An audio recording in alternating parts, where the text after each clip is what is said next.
Bonjour à tous, bienvenue, merci pour la présentation. Donc voilà, je vais vous parler aujourd'hui avec Monsieur Bourrin qui m'accompagne d'un sujet qui nous tient à cœur sur la gestion de l'éclairage et des impacts liés à la sécurité. Donc de mon côté, je suis donc Olivier Daniel, le responsable de la société Nexiode. On a une expertise depuis déjà quelques années sur la gestion de l'éclairage public avec des spécialités sur la gestion au point lumineux. Et je suis accompagné aujourd'hui par Monsieur Bourrin de la ville de Tulle qui va partager aussi son expérience sur les aspects gestion de sa ville au niveau de la sécurité, mais aussi sur d'autres sujets comme la biodiversité, etc.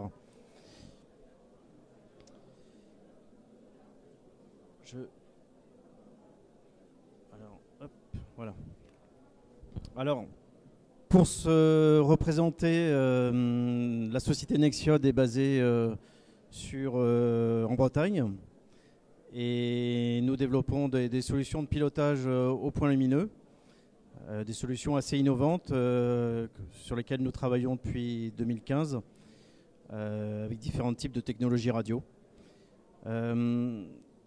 Aujourd'hui, on a tous vécu, enfin en tout cas au niveau des villes et des collectivités, une gestion de l'éclairage assez radicale dans le sens où il a fallu faire face à la crise énergétique, et ce qui a introduit quelque part des sujets liés à la sécurité, à l'ambiance qui a été créée justement par ces coupures assez comment dire,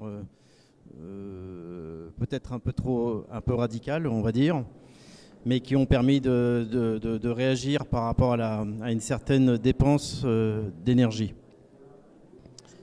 Je peux peut-être laisser Monsieur Bourrin se présenter. Oui, bonjour à tous. Donc, je suis Philippe Bourrin, responsable d'un pôle bâtiment, logistique et sécurité à la ville de Tulle. J'ai donc en gestion, entre autres, l'éclairage public. Et l'éclairage public, donc la ville de Tulle, c'est une ville de 15 000 habitants, avec une gestion assez particulière au niveau géographie, puisqu'on se retrouve avec, et topologie, on se retrouve avec une vallée, donc une gestion intéressante des points lumineux. On a 4000 points lumineux sur notre territoire. En gros, pour rester sur la partie technique, commandés par 123 armoires de commande. Ce qu'on a fait avant même d'avoir les problématiques, je dirais, liées à l'économie d'énergie, on avait lancé en 2021-2022 un audit à une entreprise locale pour savoir avoir un état des lieux, ce que je conseille à chaque collectivité. Donc avoir un état des lieux concret sur l'état, sur les solutions qu'on pourrait mettre en avant et évidemment ce qui pouvait nous permettre de faire des économies. Ça, c'était 2021-2022.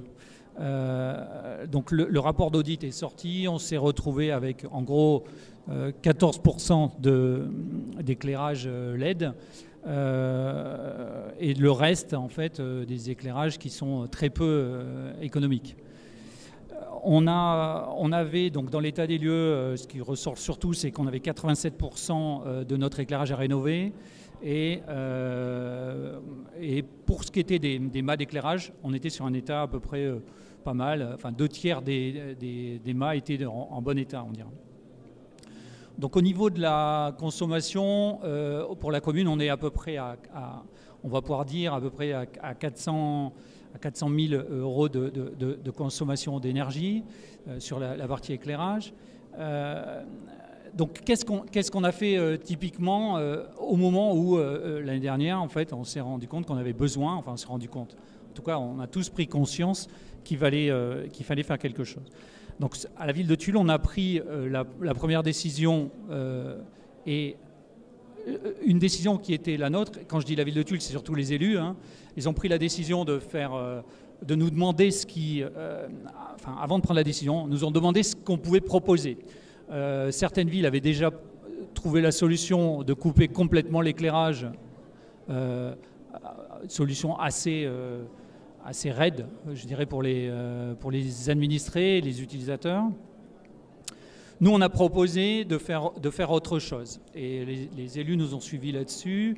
La proposition retenue, ça a été de faire une coupure à donc 23 heures. 23 heures coupure de certains quartiers et allumage à 6 heures. Et le reste, en sachant qu'on a quand même des cellules, évidemment, qui fonctionnent sur la partie solaire, en fait, hein, pour l'allumage. On a fait le choix, les élus ont fait le choix de rester sur des quartiers plutôt résidentiels et de laisser la partie commerciale en route en permanence. C'est ce choix-là qui a été fait. Alors qu'est-ce que nous a apporté ce choix-là? Pour faire juste simple, on a fait en gros 20% d'économie d'énergie sur cette partie-là. Ce qui était plutôt pas mal, ça nous a permis d'absorber une partie de l'augmentation et surtout de se dire maintenant qu'est-ce qu'on le fait. Sur les solutions, on va, je pense, en parler avec l'entreprise, mais on a plusieurs schémas de solutions qui sont envisagés pour la suite. Alors, justement, en parlant de solutions, comment dire, il y a une orientation qu'on a prise il y a déjà quelques années, c'est d'aller vers une finesse dans le contrôle de l'éclairage. Donc ça ramène à la question de la sécurité, etc. Et ça reprend un peu le sujet de la ville de Tulle, qui a certaines problématiques qui sont assez générales, hein, je pense, sur des lieux de vie, de sorties de cinéma, etc., etc. On a cette approche de proposer ces solutions de pilotage vraiment localement, au point lumineux. Donc c'est vraiment une gestion très fine, très souple. Et l'idée, c'est d'adapter le niveau d'éclairage en fonction du besoin. Voilà. Donc on est antagoniste à la solution radicale de couper l'éclairage radicalement le soir. On est plutôt dans une approche d'essayer, en fonction des lieux de vie, d'adapter le niveau, parfois à des niveaux suffisamment faibles, mais suffisamment importants pour éviter justement de se retrouver dans des rues non éclairées, ce qui va engendrer potentiellement un sentiment d'insécurité. Alors, je voudrais parler d'un sujet sur lequel on travaille avec des chercheurs, avec l'université de Brest notamment. Enfin, on est basé en Bretagne, donc on avait une certaine attitude à rencontrer ces universitaires. Et moi, ce qui m'a intéressé, c'est justement de voir un peu la perception des citoyens la nuit face à ce manque d'éclairage. Et il y a plusieurs axes de travaux qui sont menés justement par cette université. Il y a la dimension sociétale liée à l'éclairage la nuit. Il y a évidemment l'aspect sécurité et je sais qu'on n'a pas encore reçu tous les résultats des différents travaux, mais il y a une notion d'insécurité, notamment chez les femmes, à se retrouver dans des rues non éclairées. Et puis il y a un troisième axe aussi dont on parle beaucoup depuis quelques années, mais qu'il faut qu'on prenne en compte, c'est l'aspect biodiversité. Donc biodiversité, c'est assez général, mais il y a des thématiques sur les oiseaux, les insectes, etc. Toute cette population qui vit la nuit qu'il faut prendre en compte. Donc, on va parler d'insécurité parce que c'est le sujet pour nous, citoyens, mais dans l'éclairage, au sens général, il faut pouvoir prendre en compte tous ces paramètres. Voilà, et c'est là-dessus sur ces sujets que la ville de Tulle souhaite échanger et peut-être prendre des initiatives.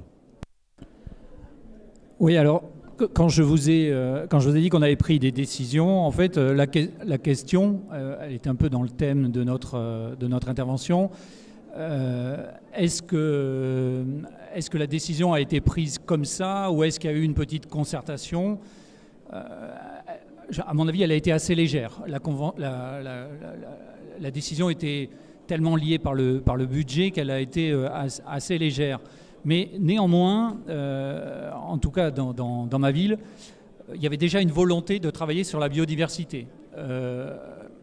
Des choses qu'on n'a pas maîtrisées au départ, on voulait couper. Et puis on s'est rendu compte que certains animaux ont repris le dessus. À la ville de Tulle, on voit rentrer des animaux qui ne rentraient pas. Le fait d'avoir coupé 23 heures, de 23h à 6h du matin, eh bien on a de la population de sangliers, de chevreuils qui vient beaucoup plus sur les terrains, donc qui pose une problématique aux administrés, mais cette vie est en train de reprendre le dessus. Autre chose, et sur lequel certains administrés nous avaient demandé d'intervenir, c'était sur la baisse de l'éclairement pour, par exemple, sauvegarder.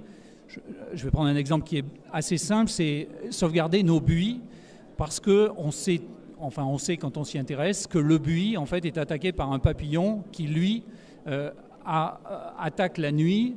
Pourquoi ? Parce que l'éclairage en fait favorise cette activité-là. La nuit, il y a moins de prédateurs pour lui et les buis disparaissaient. On a déjà le constat, hein, les buis sont en train de repartir. Voilà. Pour ce qui était de la partie purement risque pour l'usager, on a eu évidemment au départ des demandes ou des remontées sur des réseaux sociaux, comme quoi les femmes étaient plus en sécurité. Les femmes, on parlait d'infirmières tout à l'heure, hein, on est là-dessus. Les enfants pouvaient ne pas être en sécurité à partir de telle heure quand ils rentraient.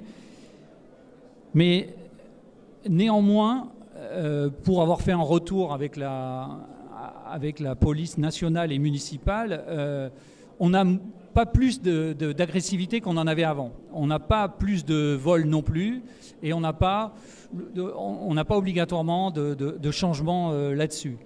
L'autre point qui nous était montré, c'était le risque au niveau de certains carrefours. On n'avait plus de lumière, donc le fait de ne plus avoir de lumière, eh bien, il y avait un danger supplémentaire.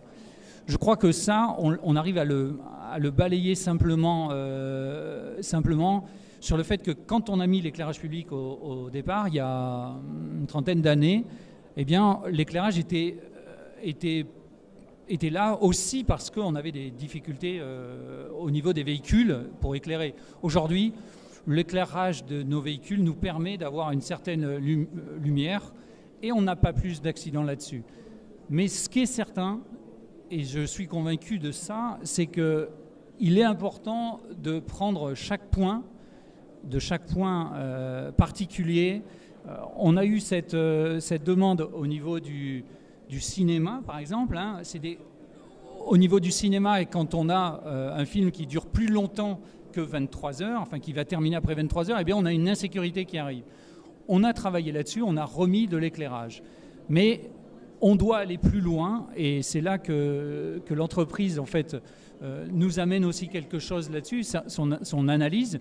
C'est que oui, il va falloir orienter notre éclairage différemment que celui qu'on a aujourd'hui avec nos 123 armoires de commande et une commande franche, marche ou arrêt. Voilà. Oui. Voilà, donc nous, notre rôle, effectivement, c'est d'essayer de répondre à ces problématiques. Donc on est surtout experts en solutions techniques, on développe des solutions, à nous de les mettre en œuvre pour répondre à des cas concrets.